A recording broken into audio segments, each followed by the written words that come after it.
2023 is around the corner, and if you're a woman and your only goal is to somehow lose weight this January, then it's a problem. Hi, my name is Smriti Kochar. I help people heal from their chronic diseases using food as medicine and by addressing the underlying root causes. In today's video, I'm going to talk about the unhealthy obsession that is weight loss. I have a problem with this word. I believe that we women cannot lose weight as easily as we think. We've been force-fed the notion of eating less calories, cutting out entire food groups like fats and carbs, or overloading on protein shakes and slogging in the gym to lose weight, without thinking of the repercussions. Yes, it works great, we do see results, we feel great, but let me tell you this. If you don't do this right, you're going to put all that weight back with double the amount of fat in a few months. And let me explain why. Hear carefully because I'm going to cover a lot of science here. Fat gain is our body's natural mechanism to survive. Whenever we put on fat and we're unable to lose it, it's because our body doesn't feel safe to lose it. Our body is meant to generate fat when we need it in order to survive and thrive. It's our protective mechanism. Now, when you go on frequent dieting patterns and you push your body against its will, this is what happens. Cutting down massive amounts of calories and exercising a lot can put your body under tremendous stress and release a lot of cortisol hormone, which is your stress hormone. Now, cortisol directly interacts with your thyroid hormones. They work in tandem. While you might see some short-term gain in terms of weight loss, in the long run, you end up messing your thyroid functioning. The same thing happens when you go on keto diets. Great short-term effect due to ketosis, but leads to a messed up thyroid gland. Thyroid gland controls our weight, our cholesterol production, our stomach acid production, our body temperature, and many more functions.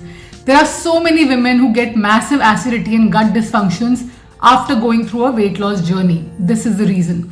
Also, when you cut down calories, you cut down a lot of food intake, which ends up creating deficiencies. When you cut down vegetables because of portion controls, you basically end up starving the microbiome in your gut. All the bacteria that aids in our digestion system begins to starve, and that leads to a perfect environment for infections and pathogens to grow. And then we wonder what happened to our gut. When you cut down fats from your diets because you need to go low fat, you forget that most of your hormones are created using cholesterol. And then we wonder what happened to our hormones. Why are my periods becoming irregular? Why is my PMS becoming so bad? Ladies, weight loss is the last thing that happens if you want to do it slow and sustainably. And there are 5 reasons why you don't lose weight so easily and why it keeps coming back. So understand this well. Number 1, thyroid gland dysfunction. A lot of dysfunction of this gland cannot be seen in your lab work because 1, you don't know how to do the right lab work, and 2nd, you don't know how to read your lab work. TSH can look perfectly normal, T4 and T3 might look normal, but do you know what's not normal? T4 to T3 conversion might not be happening. T4 is our inactive hormone released by our gland, which converts to active T3 hormone in our liver, in our gut, kidneys, etc. So stress and cortisol will impair this conversion, and this happens to everyone who's going through mental stress or physical stress. Same result in people with gut dysfunction or a fatty liver. Conversion is impaired. So don't just rely on your lab work for this. Number 2, gut inflammation.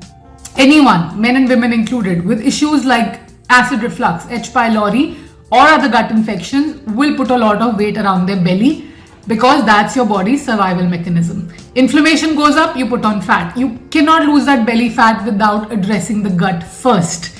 Number 3, high estrogen, low testosterone. Women forget how important hormones can be when it comes to their body fat. If you're constipated, you don't clear estrogen from your body effectively and the level goes up. If you make less progesterone, then your estrogen dominates. And if you're low on testosterone, then you become flabby and you put a lot of cellulite. All these conditions will make you put on fat and will throw your periods off gear. You cannot starve your way out of this. That would make it only worse in the long run. Number 4, insulin resistance. When your blood sugar levels constantly fluctuate due to a high carb diet, your pancreas releases excess insulin to push that blood sugar into your cells. And when that happens for too long, your cells become resistant to this phenomena and you start your trajectory towards pre-diabetes and then diabetes. Anybody with high fasting insulin, high uric acid, high lipids, fatty liver, and high blood pressure is on this path already.